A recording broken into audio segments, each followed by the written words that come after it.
Hola, muy buenas tardes, casi buenas noches, bienvenidas y bienvenidos a esta sesión del aula del espectador dedicada a Proyecto Chunun. Ya habíamos conversado sobre el proceso creativo de esta pieza, de esta puesta en escena en el marco de Residencia Expuesta. Este proyecto de Residencia Expuesta es bastante interesante, seguramente ustedes ya lo conocen. Nos permite conocer los sustratos, las raíces que alimentan los procesos creativos en ciertos momentos para la creación de una pieza escénica. Ustedes pueden encontrar los proyectos que alimentan estas residencias expuestas en el sitio web de Teatro UNAM. Hace 2 meses, justo como por el 4 de marzo, conversamos con una buena parte del equipo creativo de Proyecto Chunun acerca del origen de esta pieza, de sus procesos, de sus preguntas y el camino que estaban llevando hasta. Esto resulta muy interesante porque se constituyó como un hito, ¿no? También como en el proceso conformativo de esta puesta en escena. Y ahora estamos en otra posición, digamos, desde otro ángulo. Si en marzo conversamos sobre un antes del estreno de la puesta, pues ahora de alguna manera estamos en un después, ¿no? O en una hora permanente, ya que podemos afortunadamente consultar, eh, ver cuando lo deseemos esta experiencia escénica.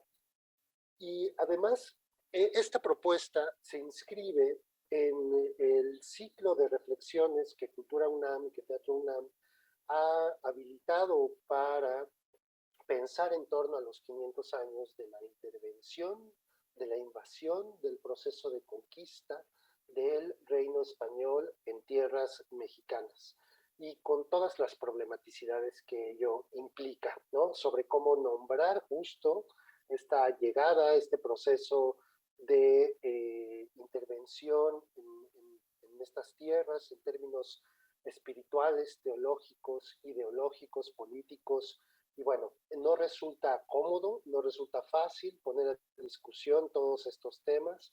Y en este conflicto es donde me parece que se han metido los colegas de 12 la compañía, a tratar de desmontar qué constituye esta fusión de culturas, esta imposición ideológica, la conformación gradual de una identidad mexicana y preguntarse justo qué es lo mexicano, casi que sería como un punto de partida.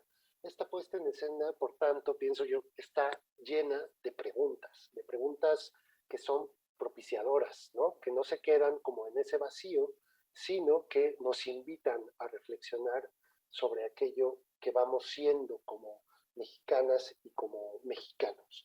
Y permítanme, a manera de introducción, citar algunos momentos de un texto que me gusta mucho de Sergio Rojas, un investigador de la Universidad de Chile, eh, un texto en el cual se pregunta, o más bien, a ver, parte de una afirmación.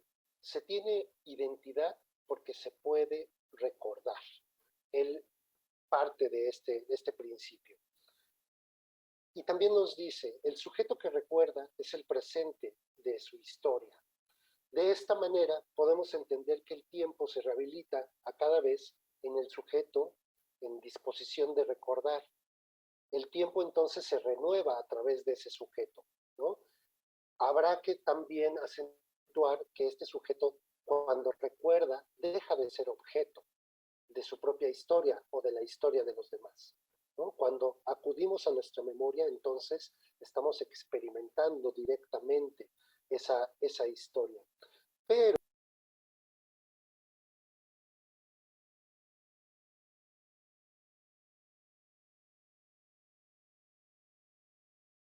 que no solo somos el pasado que podemos recordar, sino también somos el pasado que hemos olvidado, ¿no? Y se pregunta, ¿es el miedo al olvido el que dispara el deseo de recordar o viceversa?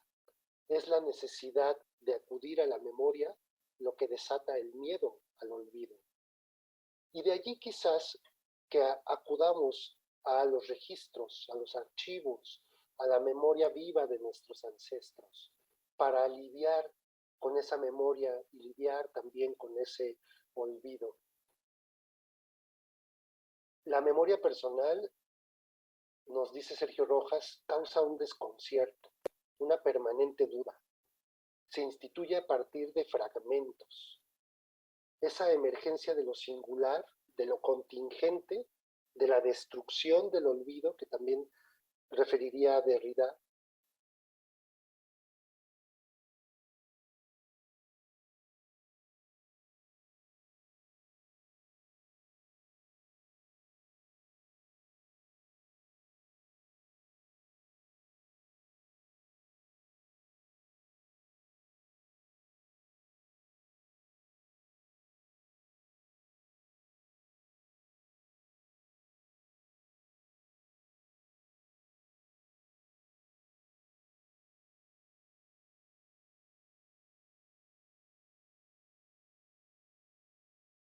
da una cierta garantía de aquello que somos y de aquello que no somos en este tiempo presente.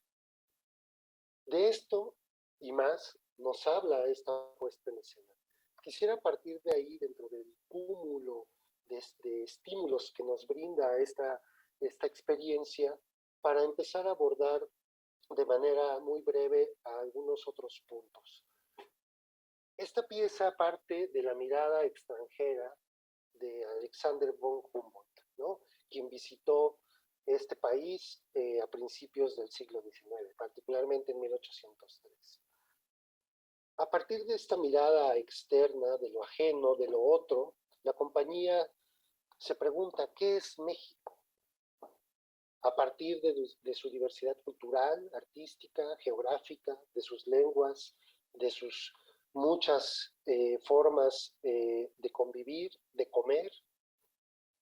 Y esta pregunta también me parece muy interesante cómo se aborda crónico. Con esto nos referimos a aquello que no se instituye como una línea secuencial, sino a partir de la articulación de diferentes momentos, en diferentes territorios. Y a partir de este anacronismo, la compañía se pregunta constantemente en primera persona, como aquella frase, los pueblos mesoamericanos veíamos el tiempo, ¿no? Desde este presente, los actores, las actrices, los performers, se asumen como parte de esa historia, como parte de ese plural. Una memoria histórica que también acude a los mitos fundacionales en Mesoamérica, en diferentes territorios, que constituye también una mirada múltiple, que revisita también otras zonas, ¿no? Y otras culturas, como la tarahumara, la huasteca, el centro mismo de México, la cultura maya, la cultura libanesa.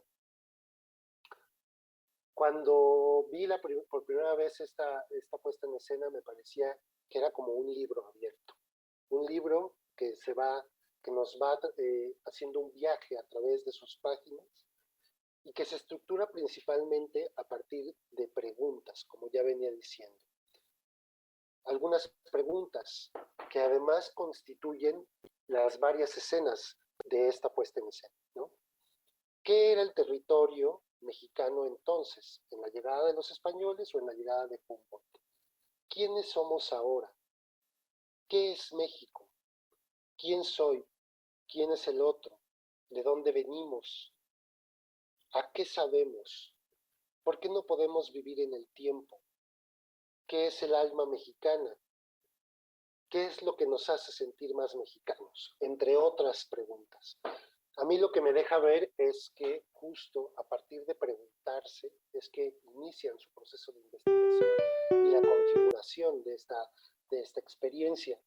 Y justo esta configuración me parece que no presenta como tal documentos históricos, ¿no? Salvo por el de von Humboldt y algunos otros, sino que se instituye a partir del testimonio que participa de lo personal en lo histórico, de esa memoria propia de los sujetos.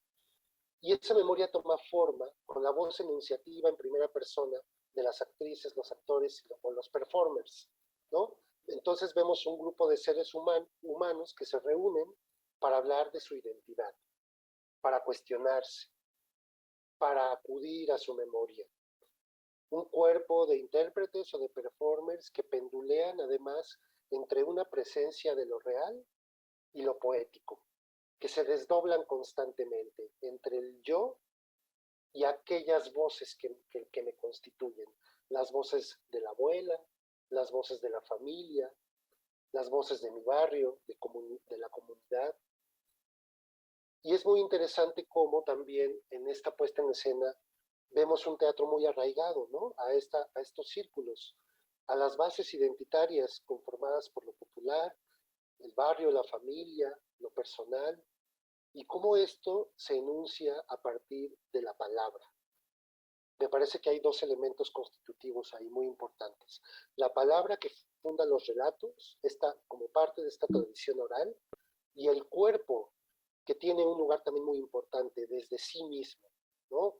Sin un maquillaje que caracterice, que nos lleve a otros personajes, necesariamente, sino como el individuo propio que se está manifestando en escena, a partir de la identidad que va descubriendo. Un cuerpo que además no solamente se enuncia verbalmente, sino que danza, que busca crear o rehabilitar el flujo cósmico, y que en ese sentido también rehabilita el espacio en el que está conviviendo, un espacio que inicia en una cámara negra con un piso casi blanco y que poco a poco va enriqueciéndose con las texturas del entorno geográfico, cultural, donde vive, donde convive esta compañía.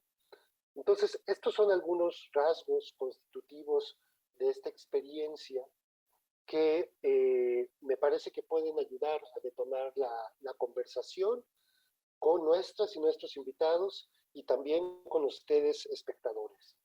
Lo ideal es que juntos nos preguntemos, podamos rehabilitar estas muchas preguntas que nos hace 12 la compañía. ¿Quiénes somos? ¿Cómo nos vamos constituyendo? ¿Cuál es nuestro lugar en la historia? ¿Cómo nos la apropiamos? Podemos hablar entonces en esta sesión del aula del espectador de procedimientos teatrales, pero también creo que es un buen lugar para hablar de la memoria y también de lo político, ¿no? De qué implica en este presente recordar ese momento de intervención española en tierras mexicanas. Y con esto doy la bienvenida a nuestras invitadas y nuestros invitados, Sandra Muñoz, Diego Herrera, Coral Turrubiates, Víctor Zavala, Carolina Bringas y Enrique Torres. Muchas gracias por estar aquí, por acompañarnos, por ser parte de esta conversación. Y pues bueno, creo que la puesta en escena tiene tantos puntos de abordaje que de pronto me resultaba complicado instituir la primera pregunta, pero seamos un poco pragmáticos y empecemos por el texto literario para después hablar de la escritura escénica, de los cuerpos en el espacio. Ha sido un reto, y ustedes también ya lo han manifestado en otros espacios, el poder conformar una dramaturgia, una estructura discursiva a partir, pues, de la nada, ¿no? A partir de entonces cuestionarse, de preguntarse, de acudir a los ancestros, a diferentes tipos de asesoría. Entonces yo les preguntaría, ¿cómo se entreteje una dramaturgia que implica lo personal y lo histórico con este tema? Hola Luis, hola a todos y a todas. Gracias a Teatro UNAM por esta oportunidad de platicar. Yo quisiera partir de una cosa que tú dijiste, que es que justo la génesis de la dramaturgia de este proyecto es que la historia es una cosa viva, es una cosa que está aquí en el presente, es una cosa que es una construcción diaria del cotidiano y que no es una cosa vieja y muerta en el pasado, en donde no hay nada en el presente que me relacione con él. En ese sentido, la dramaturgia se entreteje sobre esta base, ¿no? La historia, si bien cuando empezamos este proyecto yo lo platicaba con un amigo muy querido que también hace teatro, y mucho en broma se reía y decía, uy, wow, Muñoz, ya me imagino, va a salir la Malinche y va a salir Cortés, y ¿no? Y se reía y me decía, sí, ya me imagino a Carolina con peluca haciendo de Malinche, y seguramente Víctor Zavala de Hernán Cortés, y Enrique y Diego van a ser algunos de los indígenas que estaban, y nos reíamos mucho pensando en esa posibilidad, ¿no? En esa posibilidad. Porque justo es todo lo contrario, justo creo que la dramaturgia parte de imágenes concretas que curiosamente resultan de la imposibilidad de una respuesta verbal. Trataré de explicarlo mejor. Cuando empezamos a reunirnos ya en físico, porque gran parte de nuestro proceso lo hicimos mediante charlas en Zoom, nos preguntábamos siempre cosas que tratábamos de debatir entre todos y todas, como lo que tú has preguntado. ¿Qué significa ser mexicano? ¿Qué es lo que me define como mexicano? ¿Cómo se construye una identidad? ¿Cómo me identifico o no yo con este territorio? ¿Cómo pienso? ¿Cómo construyo con este territorio? Y nosotros en la compañía somos tantos y tan diversos, desde lo físico a lo emocional, que nunca encontrábamos una respuesta que nos aglutinara a todos, pero sí encontrábamos como texturas y sensaciones. Y de ahí es que iba partiendo la construcción de cada escena. Por ejemplo, la escena número 2 del texto, que es cuando construimos las espirales y los quincunces en el piso, nace de un día que nos estábamos preguntando quiénes somos, y que ya a la hora, fue una sesión con Amaranta, ¿no? De las primeras sesiones con Amaranta, y que en el momento en el que yo lo empecé a pensar en soledad, dije, claro, tenemos que partir por preguntarnos quiénes somos nosotros 12, la compañía, como una compañía de teatro que somos una microcomunidad y a la que esto. Y entonces ahí el quincunce tuvo como mucha lógica en mí al pensar que nosotros, de entrada, nosotros tenemos en nuestro logo un colibrí, luego lo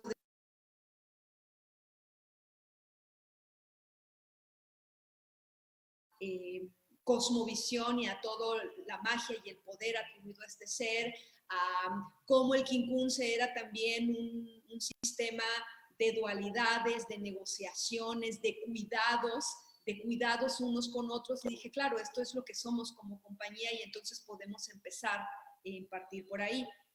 Y solo para cerrar mi comentario, repetir lo que dije al principio. La dramaturgia parte justo de pensar que la historia es una cosa viva, y que como cosa viva hay que encontrar qué es lo que de ese pasado, tal vez ya muerto, revive en el cotidiano de este presente. Es por eso también lo que decías, que en muchos momentos hacemos referencia a nuestras historias personales y a nuestras historias ancestrales, personales de cada uno de nosotros. Y les preguntaría, Sandra, ¿es una dramaturgia cuyo texto se escribió, digamos, antes de montar la obra, o más bien surgió de un proceso de ejercicios, de búsquedas en la escena, ¿no? Y cómo se fue escribiendo como tal, cómo se fue registrando? Se fue escribiendo alimentándose mucho de estos diálogos que tuvimos, mucho de las fuentes vivas que consultamos. Don Honorio y doña Julieta y nuestras abuelas fueron una parte fundamental. Y digo diálogo vivo aunque mi abuela está muerta, ¿no? Pero cuando en un texto una de ellas dice yo soy tarahumara y huasteca, pues es porque mi abuela materna es huasteca, ya está muerta, mi abuela paterna es tarahumara, ya está muerta, pero aunque están muertas, están vivas en esto que yo soy. Entonces se alimentó mucho de esto, y se alimentó mucho también de lo que cada uno de ellas y ellos resolvieron en los manuales. En los manuales, aunque yo les daba estas instrucciones, cada quien tenía su resolución muy personal en casa. En el tiempo del proceso de los manuales todavía no nos veíamos de manera presencial, nos veíamos solo por Zoom. Entonces, el tipo de teatro que a mí me gusta hacer, que tiene mucho que ver con lo que ocurre directamente en el cuerpo, como tú bien observabas, porque pienso siempre que el cuerpo es el lugar del absoluto. Si no ocurre en el cuerpo, para mí no ocurre. Entonces, para mí los manuales eran mucho esta manera de ver sus cuerpos, aunque no los estaba viendo de manera presencial. Entonces, también mucho las escenas se construyen de ahí, de lo que cada uno de ellos aportó en los manuales que resolvió de manera personal. Aunque la escena se escribió antes de montarla, o sea, teníamos una hoja con textos escritos y luego la montábamos, pues esas escenas salen de este conjunto. Y una vez que fueron montadas, también hubo cambios y variaciones en las escenas. Todas las escenas tienen una parte que es improvisada, tienen una parte en donde una pregunta se lanza como provocación y ahí las actrices y los actores resuelven en ese presente. Idealmente, cuando podamos presentar esto ante un público presencial, la idea es que esos momentos de improvisación se construyan no entre los performers, sino con el público que asiste. Ok, eso también da pie a justo para hablar de los cuerpos en escena. Me gustaría más adelante hablar del espacio escénico, del espacio diegético, aquel en el cual se constituye el relato como tal. Pero hablemos de estos cuerpos en escena. Decía yo que la presencia del cuerpo actoral oscila entre el intérprete y el performer, ¿no? Entre el cuerpo vivo que está recordando a la abuela, al lugar donde está, y también está en función de crear una escena, ¿no? Como cuando están armando este piso, ¿no? Lleno de parásitas, texturas vegetales.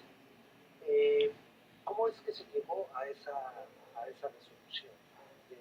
El estar liminal entre la actriz y un desdoblamiento poético, digamos así, ¿no? ¿Cómo se instituye? ¿Es parte del trabajo de la compañía? ¿Fue una necesidad de la puesta en escena? Yo creo que fue una necesidad de la puesta en escena. En los trabajos anteriores, en todos creo que en todos, bueno, en los dos últimos trabajos hemos transitado sobre un texto que ya está escrito. Nuestro último trabajo fue, por ejemplo, El viaje de los cantores de Hugo Salcedo.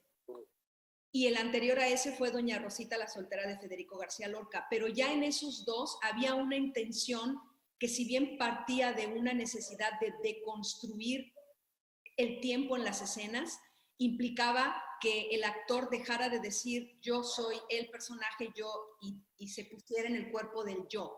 Y en ese cuerpo del yo abordara esto que tú dices. Entonces, esta cosa liminal, creo que en realidad es la primera vez que lo hacemos como compañía.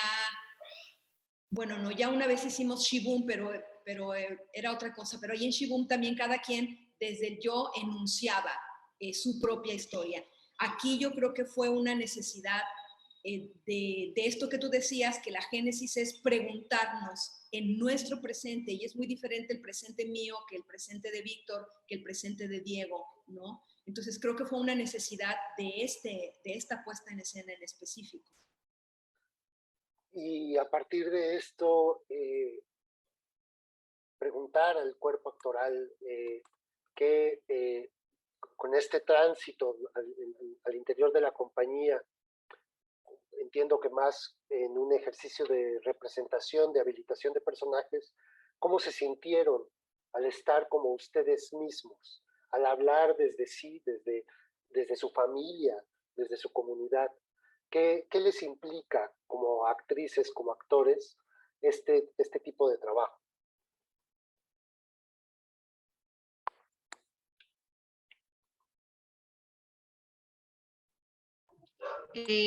Bueno, creo que ahora que lo dices así de siendo ustedes mismos y trabajando desde su yo, me pongo a pensar que O sea, sí es desde un yo, pero desde no un yo cotidiano. Claro, el teatro nunca es cotidiano, pero implicó echarte un chapuzón a cosas que no tenías presente todos los días, que quizá estaban ahí, pero no habías volteado a ver. Entonces, te descubres haciendo otras cosas, te descubres a ti mismo desde otros puntos, y entonces sucede que, aunque no fue sencillo y tuvo su complejidad, las cosas van surgiendo de manera natural. Es decir, es como una respiración. Una vez que tuvimos las premisas de lo que teníamos que trabajar nosotros como actrices y como actores, va ocurriendo todo de forma natural. Incluso en los ejercicios que teníamos que resolver, el cuerpo hablaba, pues no solo, pues había un estímulo claro, pero surgía, había una naturalidad, como un respiro, como una canción que se escuchaba desde adentro. Yo sé que suena muy poético así, pero así sucedía. Hubo un momento en el que las cosas que pensabas mucho y que decías, ¿cómo voy a resolver esto?, empezaban a ocurrir porque simplemente reaccionabas a todo lo que estabas explorando y buscando dentro de ti, de tu familia, ¿no? Y lo más bonito que ocurrió en la conexión con todos los demás es que, de pensar que no teníamos ninguna coincidencia o pocas coincidencias, se hizo una malla de protección de todo lo que contaban nuestras historias, en donde descubrimos que somos más parecidos de lo que pensamos. Sí existen claramente diferencias y cosas en las que no coincidimos de nuestras historias, pero la mayoría va hacia un mismo punto. Ya, Yo, Diego. yo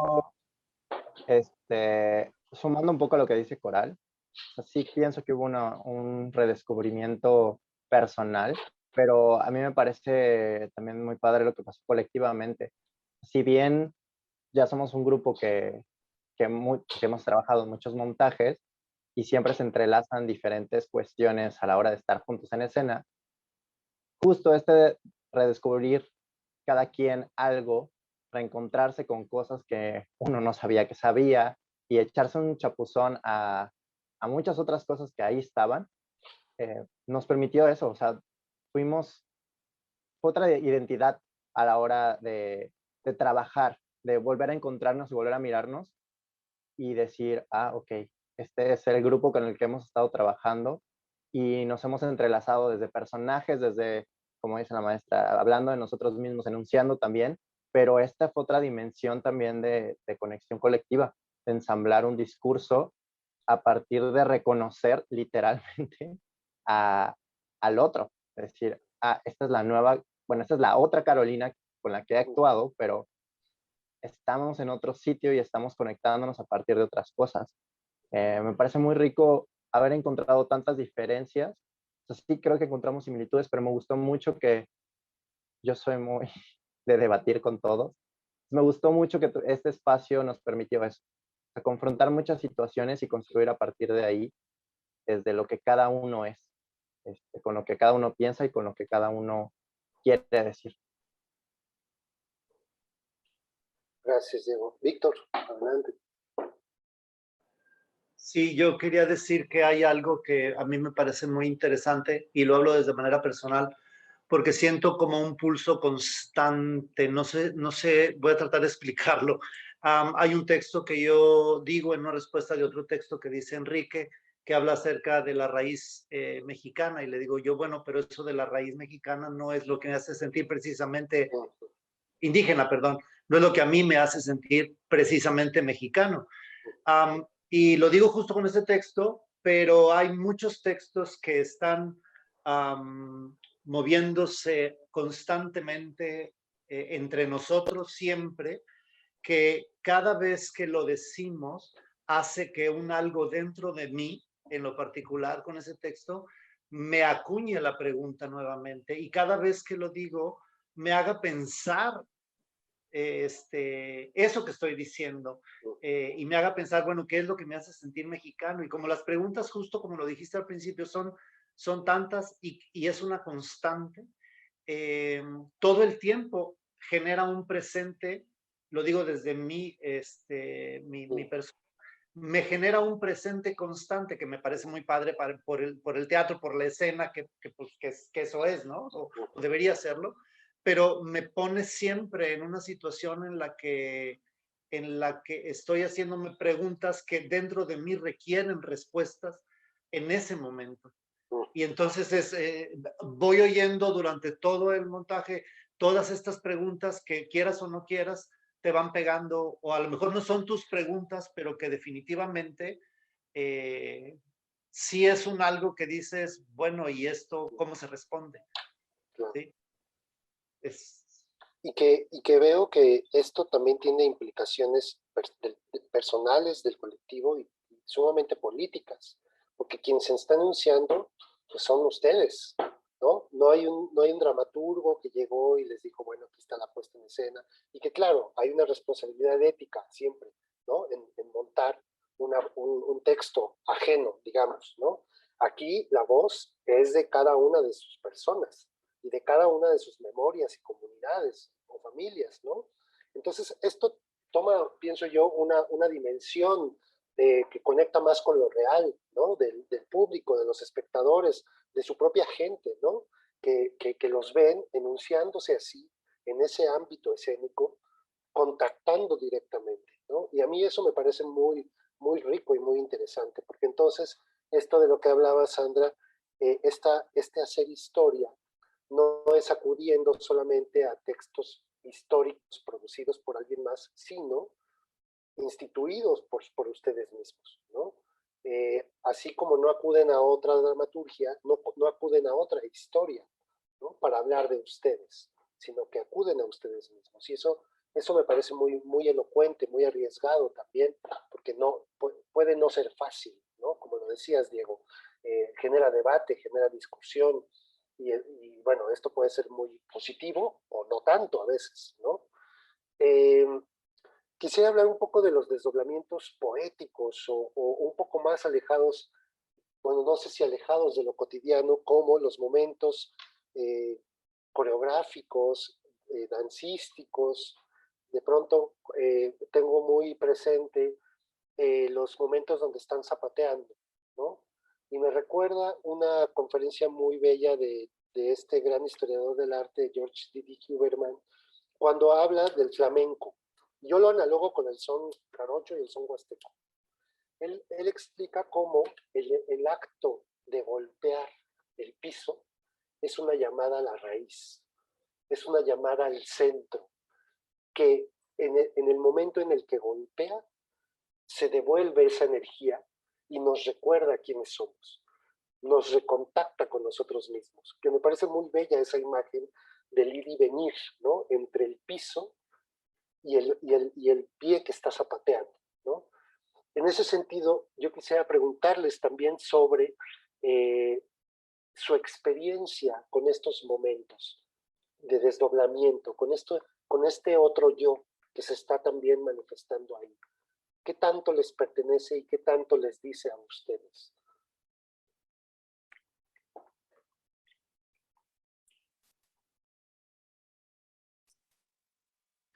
Yo tengo un momento muy claro, más que en los zapateos, me pasó cuando estamos formando, creo, la primera vez la espiral, cuando iniciamos la primera escena, porque la escena anterior es la escena 0,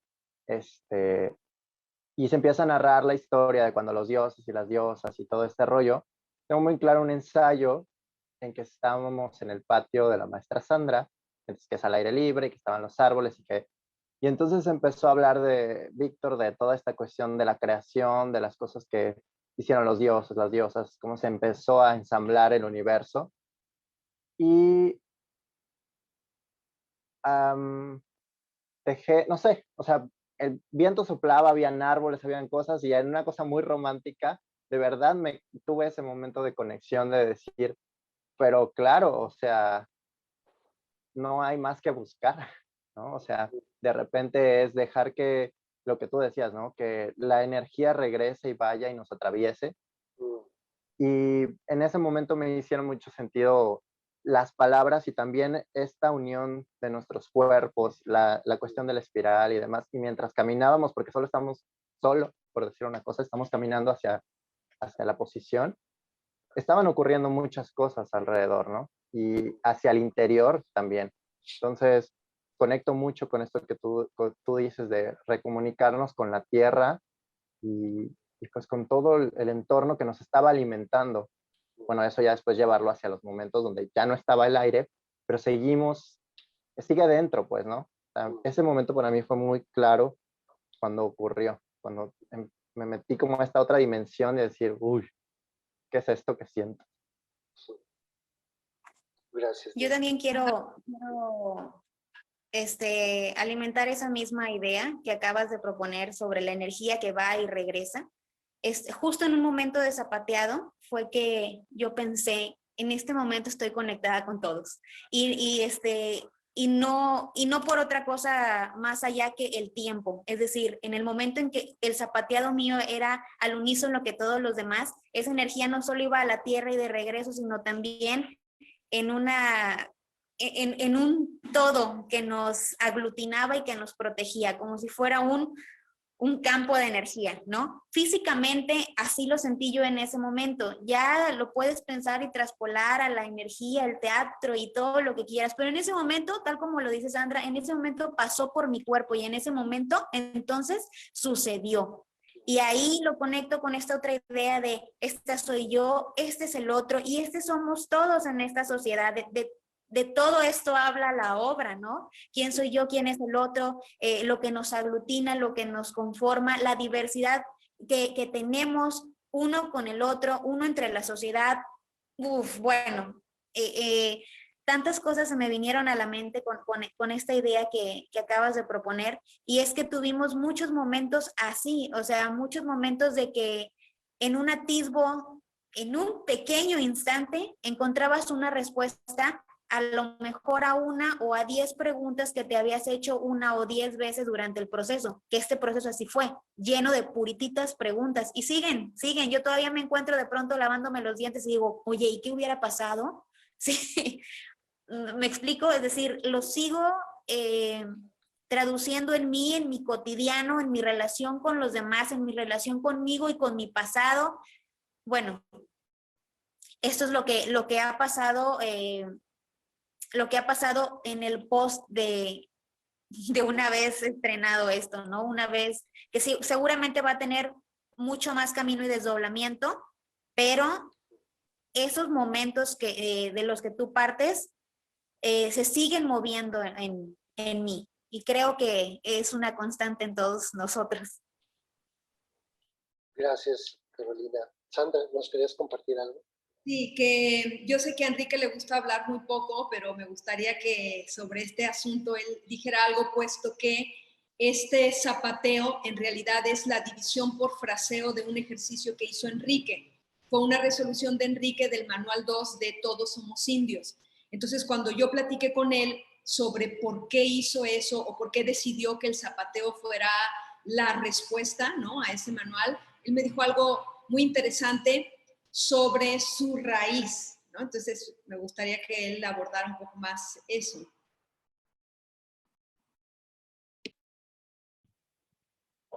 Bueno, sí, cuando yo me pone a pensar en ese momento que fuimos en Zapateado, más que nada en un pueblo que habla, cuando están todos los cuerpos haciendo ese ritmo, me viene a la mente todo eso que, bueno, en algún momento platiqué con la maestra Sandra, de observar gente, de ver cómo es el pueblo mexicano, cómo nos conectamos uno al otro como mexicano. Y son sinfín de preguntas que es constante, que hacemos ahorita en las pláticas, de quiénes somos, por qué estamos aquí, de qué lugar somos, qué es lo que más predomina de cada uno de nosotros.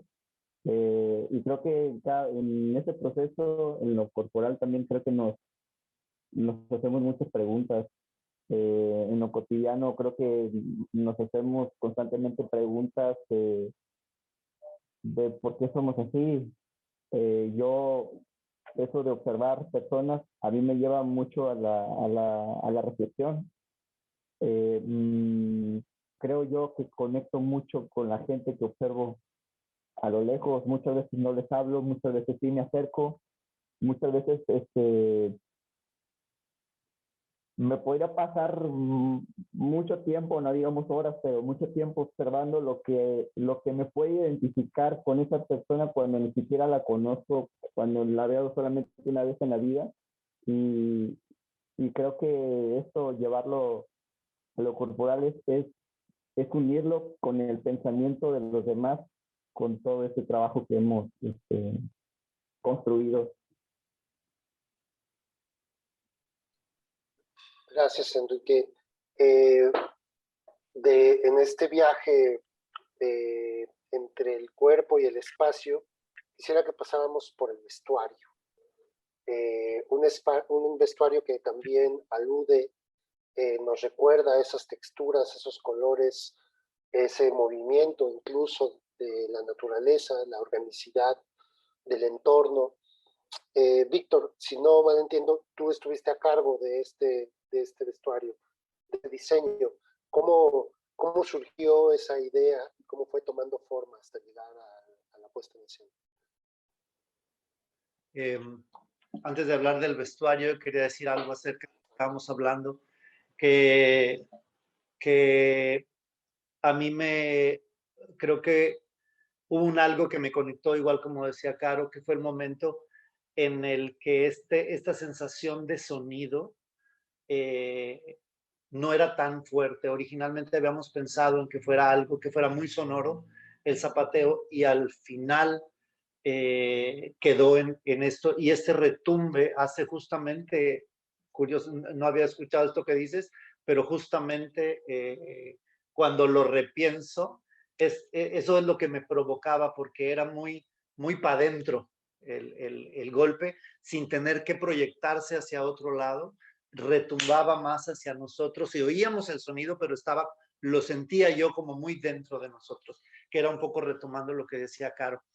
Respecto del vestuario, pues al principio fue muy difícil porque trataba yo de conectar con algo que fuéramos nosotros mismos, y el cotidiano tampoco entraba, o sea, el cotidiano decía, no encaja en todo esto, porque hay una serie de cuestiones como rituales, el cuerpo se mueve como en cuestiones rituales, estas cosas que son más dancísticas y muy poéticas, y quería tratar de englobar esto, algo que fuera, que nos uniera, pero al mismo tiempo que nos diera cierta diferencia. Y definitivamente yo decía, bueno, la manta es algo con lo que quiero trabajar, tanto por su color y su textura y por el material que tiene, pero quería trabajar con algo con lo que he estado trabajando, que es el estampado botánico, que es lo que hablábamos la vez pasada, y hubo una parte del proceso en el que hablábamos mucho y siempre hemos recordado mucho el punto de que cuando la cosa se puso difícil por acá, uno no nos queríamos ir, no queríamos perder el agua de Jovito, ni los aguacates, ni los mangos, ni todo lo que tenemos aquí, porque esto es lo que somos también. Y dentro de este proceso del estampado había estado trabajando justamente con las hojas de mango y con cosas que tengo muy cercanas. Y lo que empecé a trabajar fue eso, generar las texturas en diferentes partes del cuerpo, o sea, que fuera algo que es como igual, andrógino de alguna manera, porque todos son estos pantalones con estos ponchos, que nos remitiera un poco a un cierto origen, no nuestro origen, sino que creara una nueva forma para cubrirnos el cuerpo, y que además le diera a cada uno una personalidad. Entonces, lo precioso del material botánico es que aunque yo piense que la hoja de mango me va a pintar de un color, al final ella dice, no, perdóname, yo voy a pintarte hoy de este color, o sea, en este tono, porque eso es lo que yo quiero, no es lo que tú quieras, y depende mucho de la temperatura y entonces cada pieza es una pieza diferente, constituida por el capricho también de la naturaleza. Depende si la hoja está más seca o menos seca, si tiene un día de remojo o no, es bien variable. Y creo que construye un solo universo, pero al mismo tiempo le da una distinción a cada uno de estos seres que deambulan por este lugar que están construyendo. Esa es como la idea por donde iba. Y además que quería trabajar con cosas naturales, justamente. Muchas gracias, Víctor. Sí, sí, sí, totalmente, y que esto se complementa con la intervención gradual del espacio, ¿no? Sobre todo en el piso. Y las formas orgánicas que también van instituyendo con sus propios cuerpos. Esta espiral que también me recuerda a la vírgula, ¿no? De la palabra, y este signo del tiempo, de lo permanente, o de lo inmanente más bien, ¿no? Que deviene todo el tiempo, que es muy bello. Y ahora sí, hablando del espacio escénico, tenemos una cámara negra, tenemos cámaras de videograbación dispuestas en diferentes ángulos. Yo caché 5 o 6, no sé si estoy en lo correcto, ya ustedes me dirán. Tenemos este piso que se va transformando poco a poco, y que con todos estos elementos se instituye un espacio escénico, ¿no? El espacio de la reunión. Ahora que Sandra también nos hablabas de la participación ideal del público, ¿no? Ya en modalidad presencial, justo tiene que ver con algo que yo sentía desde la primera vez que vi la pieza, como una cierta lejanía, por supuesto instituida por las cámaras, ¿no? La mediación de la cámara nos va a poner allí una especie de cuarta pared, pero que también hay una cuarta pared allí en la reunión que se establece entre ustedes digamos, y la posición de las cámaras, ¿no?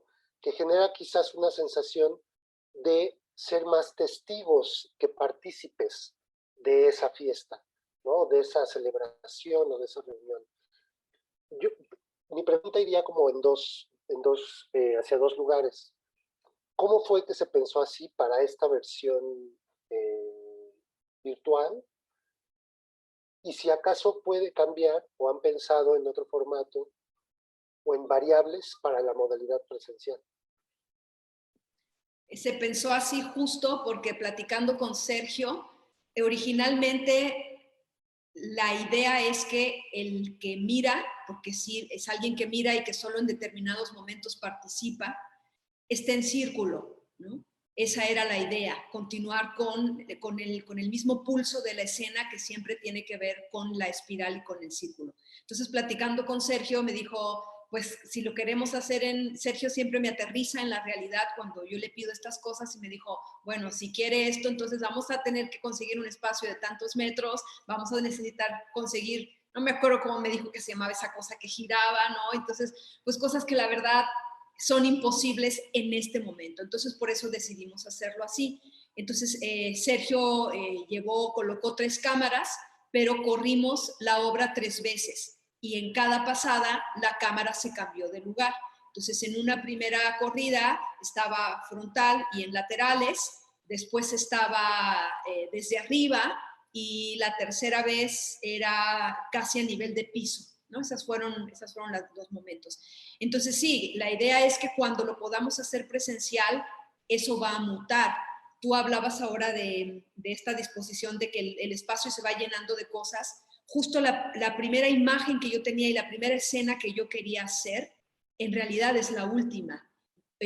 Cuando estábamos leyendo muchas cosas históricas, de esta historia de fechas y nombres y sucesos y tal, ¿no? De la historia que hablábamos hace rato, a mí me impactó mucho el momento de la matanza de Cholula y la matanza del Templo Mayor. Entonces me impactó mucho una sensación de decir, de la sensación de los otros que estaban aquí, de decir, si estamos en un momento de lo sagrado y si nuestros dioses son poderosos, ¿por qué cuando ocurre esta matanza en un lugar sagrado, mientras estamos haciendo una alabanza a los dioses no responden con un rayo y acaban y aniquilan y matan a todos? ¿Por qué? Entonces, esta sensación del silencio de Dios era como mi primera escena.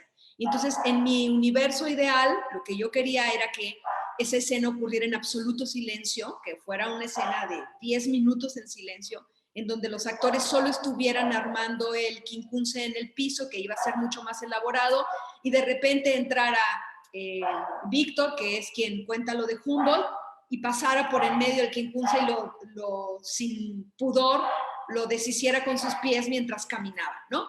Pero eso ponía muchas complicaciones para la escena, ponía muchas complicaciones de limpieza de espacio, de tiempo, porque a lo mejor en edición, pues eso se arregla fácil. En edición nomás ponemos el momento en donde está quitando y luego ya ponemos el escenario limpio, pero en la realidad eso genera muchos problemas.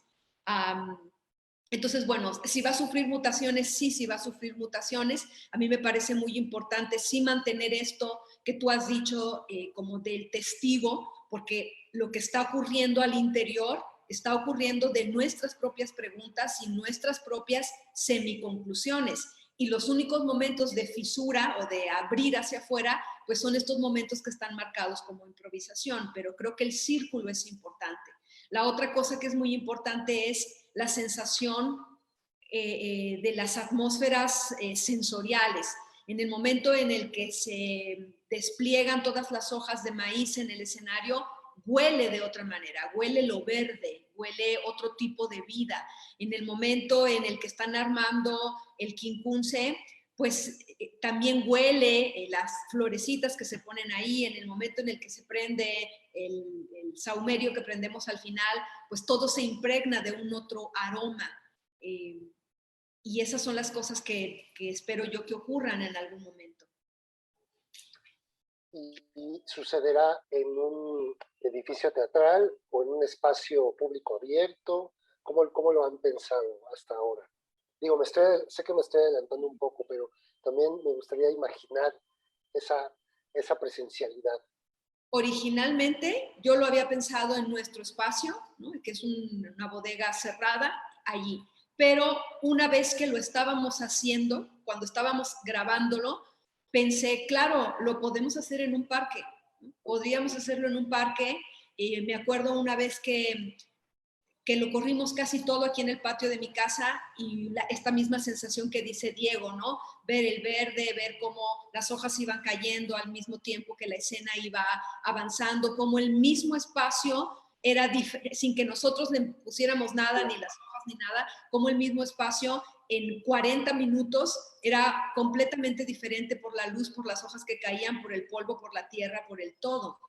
Sí, muy bien. Y vaya, de este repaso por los elementos constitutivos de la puesta en escena, de su condición material, de los cuerpos que habitan este espacio, vayamos a este proceso también, pues en el que nos hemos visto obligadas y obligados en estos tiempos, que es el de la grabación, la edición, cómo traer a la pantalla esa experiencia maravillosa de lo presencial, ¿no? A esto otro que vamos descubriendo, ¿no? Que seguimos conociendo, más por necesidad a veces, ¿no? Que por una voluntad propia, pero que bueno, nos supone también oportunidades, ¿no? Para fundar otro tipo de discursos, para investigar otro tipo de alternativas artísticas.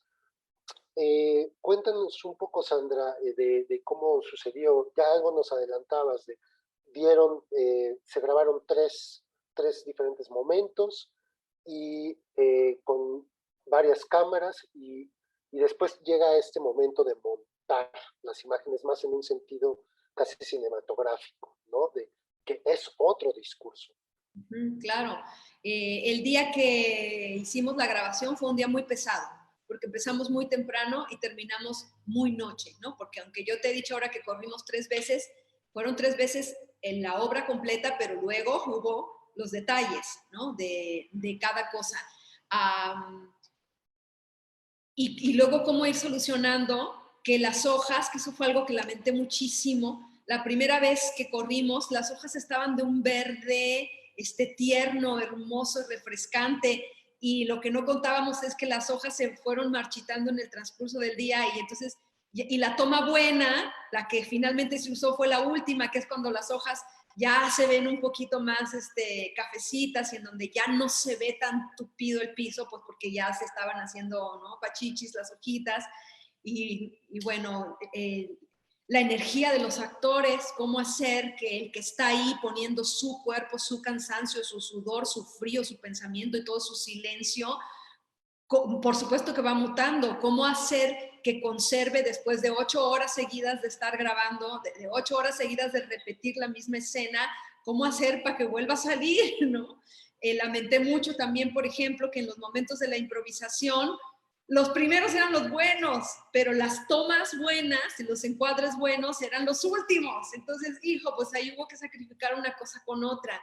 Insisto en el buen y limpio ojo que tiene Sergio, que pues es un ojo que yo no tengo. Sergio a eso se dedica, y entonces él creo que encuadró de manera muy limpia y pensó la mirada de la cámara de manera muy limpia. Y en el momento en el que estábamos editando, pues mi trabajo a nivel de edición, pues prácticamente nada más era decirle, creo que el corte puede ir de aquí a aquí, nada más, o que a lo mejor en esta escena se vería mejor de este lado, o a lo mejor aquí es mejor ver la espiral desde arriba porque se va a dibujar más, pero me acuerdo mucho de una escena que en la edición cambió mucho, que es al final de la, perdón el ruido, tengo la ventana abierta por el calor, al final de lo que nosotros nombramos como escena cero, que es la primera que se ve, ellos están jugando con el aro y la indicación era que ocurriera una gran fiesta mientras cantan el águila siendo animal, ¿no? Entonces, a la hora de verlo porque también una cosa que yo le decía a Sergio era que yo quería que en la medida de lo posible se conservara mucho pues el lenguaje teatral, es decir, un solo emplazamiento para que el ojo decidiera dónde ver, pero pues no, eso era imposible a la hora de verlo en una pantallita. Entonces, a la hora de verlo así en la toma fija, pues eso no parecía ni fiesta ni parecía nada. Y entonces Sergio hizo un montaje en donde hizo cortes, ¿no? Cada determinado tiempo, y eso le dio una otra cosa en el ritmo. Entonces creo, volviendo a esto del ojo tan limpio y tan entrenado de Sergio, hubo muchas cosas que él editó, ¿no? Y que hizo corte y corte y corte para tratar de que en este dispositivo, en la pantalla, se percibiera el ritmo más aproximado a lo que se debería ver cuando se vea en vivo. Y bueno, pues ese sí, como tú dices, ese es otro trabajo, es una cosa que lo tiene que hacer alguien que sepa de eso, ¿no? Porque yo por más que diga, quiero que se vea la misma fiesta que se veía ahí en la escena, pero no sé cómo hacerlo. Solo resuelve alguien que tiene manejo de ese lenguaje. Sí, que allí los teatristas se han puesto en diálogo con las personas que conocen de este tipo de discursos, ¿no? En diálogo y a veces en conflicto. Para nosotros, para mí en lo particular, cuando he dicho que ha sido uno de los procesos de más crisis, pues gran parte de la crisis ha sido por esa, ¿no? No sé cómo se manejan, y como tú dices, a lo mejor me falta voluntad para aprenderlo un poco más, pero no es mi interés. A mí el lenguaje que me gusta es el ver el del cuerpo vivo ahí presente, sentir que otro está respirando en el mismo espacio que yo, sentir que puedo leer el sudor, que puedo descifrar su mirada, ¿no? Es eso que a mí me gusta. Esperemos que ya haya un tiempo cercano para poder volver a este tipo de experiencias, ¿no? Con el aura de los cuerpos allí compartiéndose y retroalimentándose. A propósito de esto, y bueno, hago un paréntesis para invitar a nuestras y nuestros espectadores a participar con sus comentarios y sus preguntas con este cuerpo de actrices y de actores que nos acompañan el día de hoy. Y bueno, regresando a esta cosa de lo presencial y de lo no presencial, ¿cómo fue su experiencia en la interpretación al no tener esa retroalimentación energética? Que parece que incluso se está trabajando más para la cámara, ¿no? En algunos momentos que para este flujo, ¿no? Con los espectadores. Compártanos un poquito de esto, compañeras, compañeros.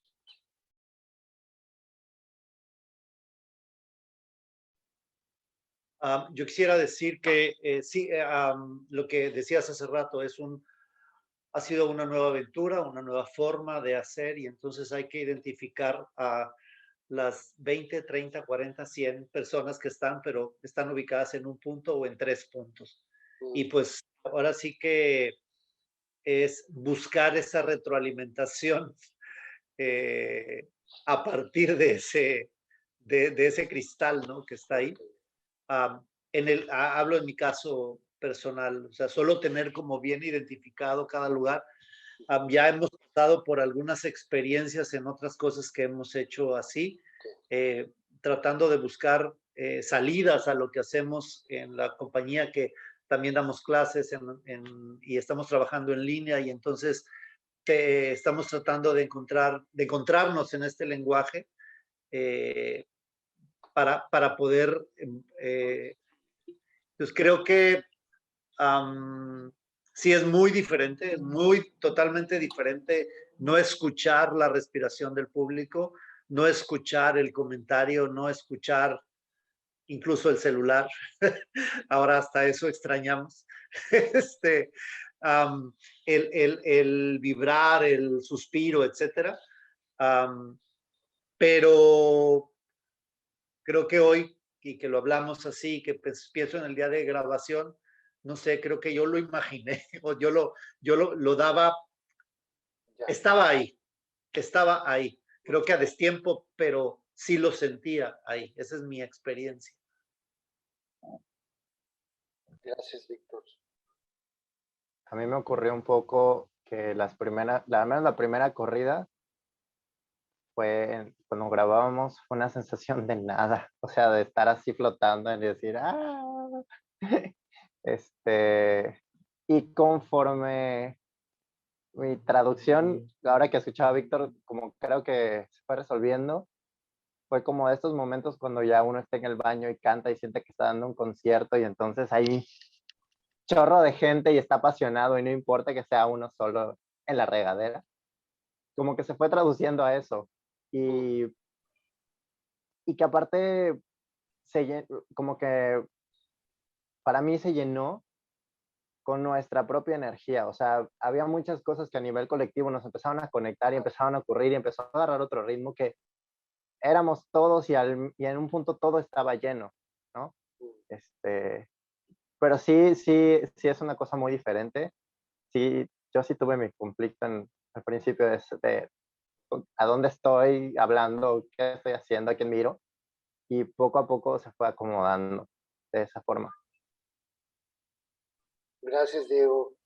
Y bueno, sucede algo con estas grabaciones, ¿no? Que ya están allí conviviendo con otras obras en el portal en la página web de Teatro UNAM, ¿no? Que es muy interesante cómo el espectador puede asociar, ¿no? Elegir qué ve antes o después, ¿no? Incluso en el mismo archivo de la pieza, o sea, que a mí ya después en la segunda o tercera vez que vi la obra, pues me gustaba regresarme a algunos momentos, adelantar, como que se vuelve otro tipo de experiencia más anacrónica, más desfasada y fragmentada, ¿no? Que genera otra perspectiva del suceso teatral, ¿no? Y ese ejercicio lo hice la tercera vez que lo vi, ¿no? Estar viajando a mi gusto entre la obra con ciertos momentos que a mí me significaban. Pero bueno, esa fue mi experiencia como espectador. Yo les preguntaría, en términos fenoménicos, metodológicos incluso, ¿qué significa para ustedes verse en pantalla? ¿No? Algo que tiene, algo maravilloso, ¿no? de la escena presencial es, pues no me puedo ver, ¿no? Me puedo sentir y puedo sentir al otro, pero no me puedo ver desde afuera. Y aquí, pues está la pantalla para verme allí. Puede ser terrible, ¿no? O puede ser muy estimulante. ¿Cómo lo viven ustedes? Yo quiero decirles que hace unos años, cuando hacíamos Voicek, bueno, el personaje que hacíamos, lo hacíamos que hacía yo, lo hacíamos dos actrices, pues. Y he tenido que hacerme un esguince cervical de 3er grado para poder ver la obra. Y fue una experiencia impactante para mí, muy, muy impactante, y que atesoro mucho. Y ha tenido que pasar o eso o una pandemia para poder vernos. Y yo sí, para mí no fue terrible. Yo vi muchas cosas que no veo en el momento de estar en vivo, de vivirlo con mis compañeros. Es más, estaba viendo yo una coreografía el día del estreno virtual y decía yo, así yo no lo veo en presencial y lo tengo al lado, lo tengo enfrente. Y entonces agarraba una música en mi cabeza, eso que estaba viendo yo ya en la pantalla, que en vivo no sucedía. Hay que verle las cosas positivas también a este recurso o lenguaje que estamos experimentando dentro y fuera de la experiencia teatral, virtual, artística, estética, no sé. Yo sí veo muchas cosas muy positivas, lo veo en el colectivo. Ni siquiera me puse a pensar, es más, cuando estrenamos, porque nuestra primera función de grabación fue nuestro estreno, y entonces hicimos el círculo y nos brillaban los ojitos y nos hacíamos ojitos y teníamos aquí agolpado como en todo estreno. Nos apretábamos las manos y todo, y de repente, ¡pum!, la nada, cámara, negro todo, no sabíamos ni para dónde voltear, no sabías, estábamos perdidos, pero hasta eso es rico de vivir, es rico de que pase por el cuerpo y por el colectivo y por la cabeza y por todo. Para mí ha sido siempre una grata experiencia todo esto. Yo no sé si soy demasiado positiva, pero lo quería compartir porque pues no todo es negro en esto. Yo sufro lo indecible, yo ya no la quiero ver, porque me pasa que solo estoy mirando el error y que estoy recriminándome a mí misma y digo, no debí haber dejado pasarlo, debimos haberlo grabado otra vez, debimos haber hecho otra día de grabación, debimos esto, porque, y ya después, el primer día que se estrenó y que lo volví a ver y luego lo volví a ver y que ya no podía ni dormir y tenía pesadillas y soñé que incendiábamos el teatro y que, bueno, no, una serie de cosas horribles. En la madrugada que me despierto y digo, bueno, ya, mi cabeza, ya pasó, basta. Lo que concluyo es que justo lo que me falta es el presente absoluto. Que eso es, porque en el presente absoluto, por supuesto que ocurre el error es parte de la perfección en el presente absoluto. Pero en esto que se queda ahí ya como un testimonio, como un algo, ya no es una virtud, el presente ya no es una virtud, ya es un algo que se queda ahí grabado por siempre y para siempre. Entonces, ay no, yo sufro horrible. Ahora, no sufrí lo mismo cuando hicimos Fierecilla Domada, porque en Fierecilla Domada yo dirigí, pero yo actúo. Entonces, a la hora de mirarme, mi experiencia ahí de mirarme es decir, sí se logra percibir tal cosa o sí se logra tal, pero en este trabajo en específico como directora sufro lo indecible. Yo ya me dije a mí misma, ya no lo voy a ver grabado porque nomás estoy deprimiendo.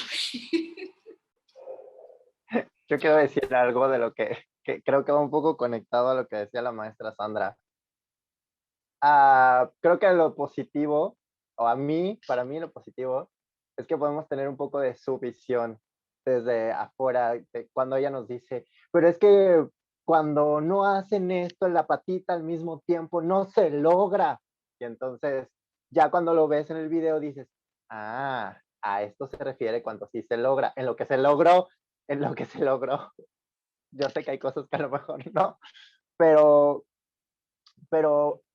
estos momentos que, como dice Carolina, uno está adentro y se siente así que, wow, seguramente ahorita estoy flotando y estoy conectándome con el otro, y luego salimos del ensayo y dicen, no, pues no. Y entonces lo ve, dices, no, pues no.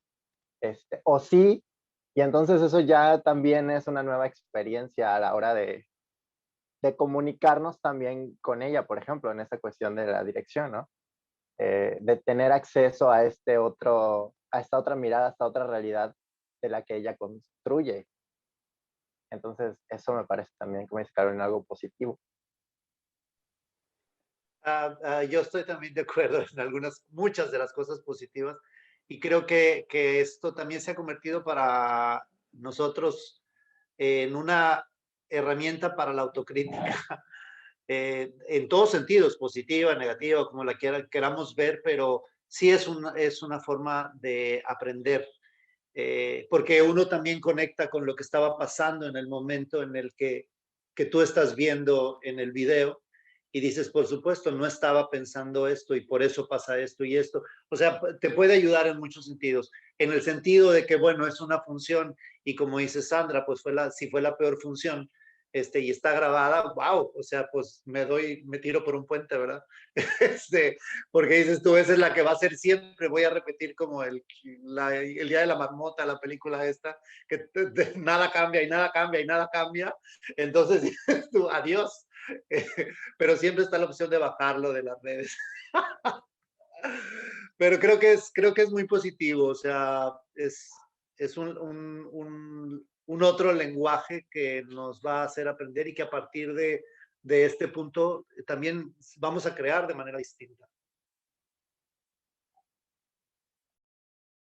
Se vuelve como o sea, si la puesta en escena va sobre la rehabilitación de la memoria, la grabación de esta puesta en escena se vuelve como un metarrelato de la memoria, ¿no? Es como la memoria de la memoria que tiene todas estas caras que ustedes nos han compartido, ¿no? Que es un fenómeno al que nos seguimos acostumbrando y que quién sabe cuándo lo normalicemos, ¿no? Más viniendo del teatro, ¿no? De esta energía viva, presencial, que se comparte entre los cuerpos. Y bueno, para ir terminando, para ir cerrando, hablábamos ya un poco de las expectativas o lo que se ha pensado acerca de la representación o la habilitación de esta puesta en escena en modalidad presencial. ¿Tienen alguna fecha tentativa para hacer esto en términos de producción o del equipo? ¿Qué camino se vislumbra para esta nueva etapa? Nosotros hemos hablado mucho como compañía sobre el riesgo inminente y es algo que creo que lo hemos dialogado bien y que ahí sí tenemos un consenso, que es que queremos cuidarnos. Y al decir cuidarnos, nos estamos cuidando no solo a nosotros, sino a nuestras familias, ¿no? Y a nuestra comunidad cercana, a nuestros estudiantes o el público que es asiduo. Y creemos que si bien en el teatro el riesgo es, que el riesgo es la naturaleza intrínseca del teatro, yo siempre he pensado que el riesgo implica poder pararte en un punto y tener un chorro de opciones y que el riesgo justo es decidir por cuál te vas a ir, ¿no? El riesgo no es ponerse en el filo de la navaja o en peligro, ¿no? El riesgo no es peligro, el riesgo es justamente esta capacidad de decisión, es como el libre albedrío. Entonces, en ese sentido, lo que hemos tenido muy claro es que no vamos a reabrir el espacio hasta que no estemos todos vacunados, todos nosotros por lo menos, porque el teatro es esta cosa maravillosa que hace, que tiende un montón de hilos o un montón de dendritas con otras personas y eso es como la parte maravillosa, pero esta pandemia justo también es así. No sabemos en qué momento pueda ocurrir y todos hemos pasado, creo que todos ya hemos pasado por situaciones difíciles en nuestra familia cercana por la pandemia y entonces no. Entonces, fecha cercana o próxima fecha no tenemos. Lo que sabemos es que el cuándo ocurrirá cuando estemos vacunados y cuando el riesgo no sea un riesgo que conlleve un peligro de enfermedad, cuando el riesgo sea que les vamos a exponer esto que hemos hecho, que no tuvo, y que tiene muchas preguntas abiertas y que esta es la forma en la que decidimos resolverlo. Ese va a ser el riesgo, no un riesgo de salud, no un riesgo de otro tipo. Claro. Muchas gracias, Sandra. Y bueno, pues para ir terminando con esta sesión, permítanme citar un texto más de Sergio Rojas, al que ya aludía al principio, son algunas líneas que me parece que tienen todo que ver con esta puesta en escena. Dice: los sueños y los recuerdos están conectados. La memoria nutre la cabeza en el momento de dormir. La alimenta con imágenes conocidas y el resultado es una mezcla rara de cosas ya vistas. Los muertos resucitan en los sueños, vuelven a la vida y aparecen con el rostro del que nunca murió, del que siempre estuvo. Los lugares también salen de su tumba. Sitios sepultados por el olvido emergen nítidos, llenos de olor y ruido.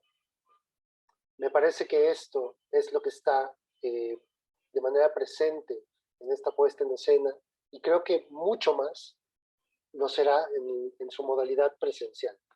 Ojalá pueda tener oportunidad de verla para entonces, que todos y todas estemos seguros, vacunados, que no nos pongamos en este riesgo que menciona Sandra.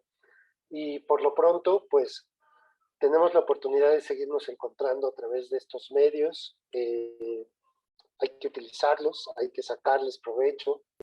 Y pues muchas gracias, Sandra, Carolina, Víctor, Coral, Diego, Enrique. Gracias por esta conversación. Gracias a quienes nos han acompañado en esta sesión. ¿Algo que decir? ¿De alguna nota de último momento? ¿Un apunte?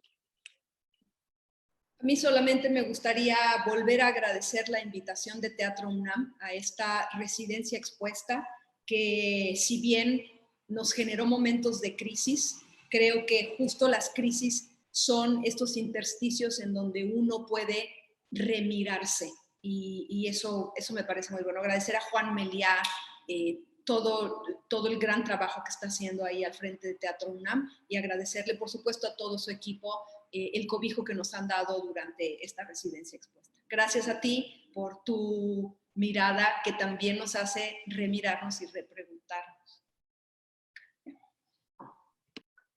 Muchas gracias, Sandra. Y me uno al agradecimiento a todo el gran equipo de Teatro UNAM, que siempre nos abraza, nos cobija, nos contiene, nos acompaña. Siempre agradecidos con eso, y nos estamos encontrando por aquí. Gracias a todos y todas ustedes. Hasta la próxima y bonita noche.